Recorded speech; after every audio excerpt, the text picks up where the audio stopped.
Morning, morning, morning. I haven't made a video for about a week. Lots of things going on. It rained a lot. In 4 days we got 100 millimeters exactly, which I know is like an afternoon shower in the UK, but for here it's a huge amount of rain.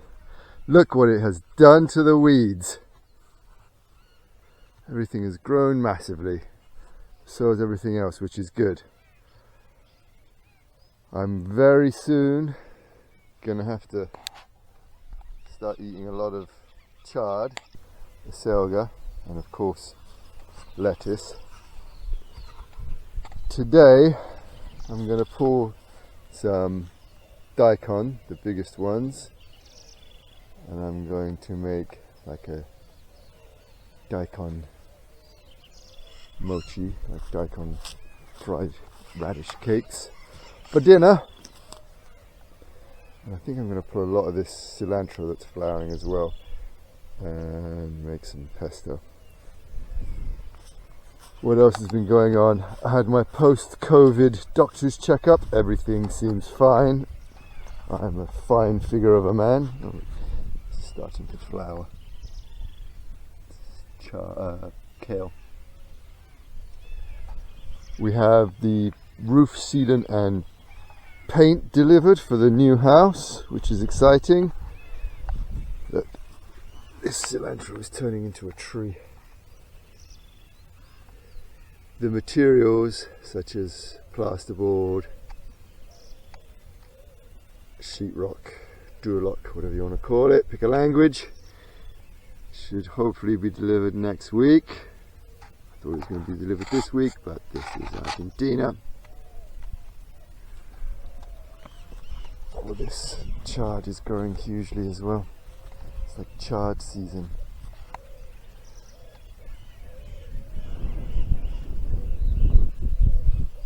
Starting to talk to carpenters and things for some window frames and things like that we need to have made. This cabbage was flowering, so a few days ago I chopped off all the cabbage sprouts. We had, like, before the rain, we had like 3 days when it was 30 degrees, which made everything flower a bit prematurely. I've turned all the Napa cabbage, most of the Napa cabbage, into sauerkraut and kimchi, which is great. We had cabbage for dinner for a few nights, but it's pretty versatile. Anyway, off to pull some daikon.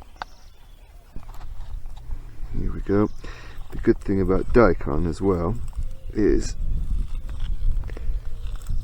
you can eat the leaves as well. We eat the leaves like greens. It's not bad. Get the bowl. Just going to pick a few of the biggest ones, and I need maybe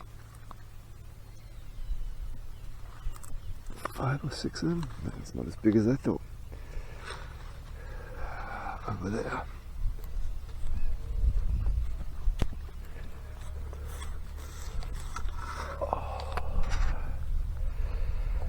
Let's see.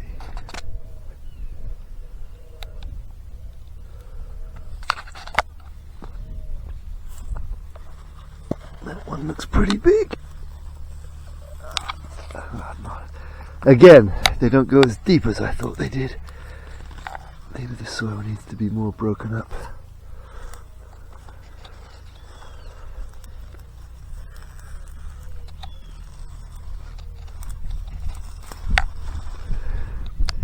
It's pretty.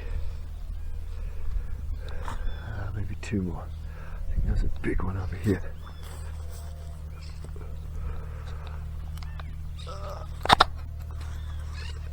That one. That's good.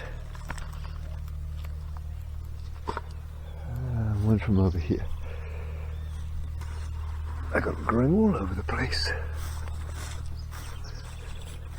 It's good to know that these grow well. Oh look, these are flowering. Because they're super versatile. You can roast them, you can grate them, you can pickle them, eat them raw. I'm going to make these. That one's not very big, I'll leave that one there. And that one can come out.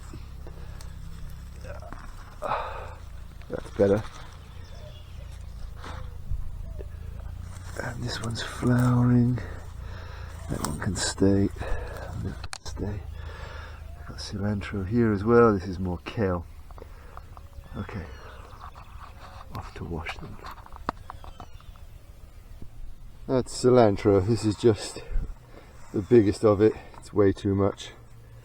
What I did at the end of the autumn, I just threw cilantro in anywhere I had a spare space, because I had tons of seeds.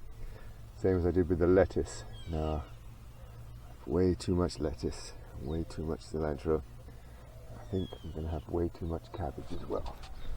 Like, all that back half is cabbage, or that back half is cabbage. That's all cabbage. So we'll see how big it gets.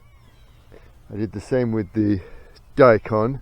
That's grown really well, but you can kind of leave that in the ground for a while and it seems to be okay. But this stuff is all about to flower. When the leaves get feathery like this, it's about to flower, so it's got to come out. And I've got to figure out what to do with this kale, which looks about ready. Next week.